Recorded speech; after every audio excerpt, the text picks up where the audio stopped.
विश्वनाथाय नमः।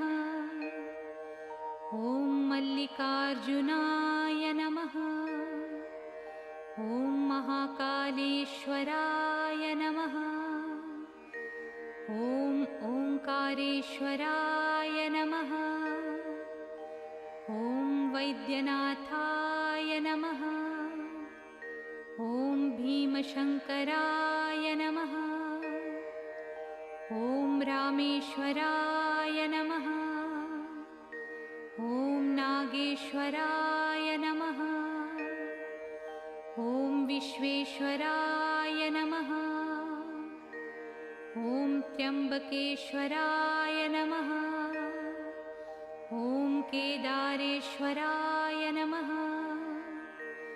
ॐ भुस्मेश्वराय नमः।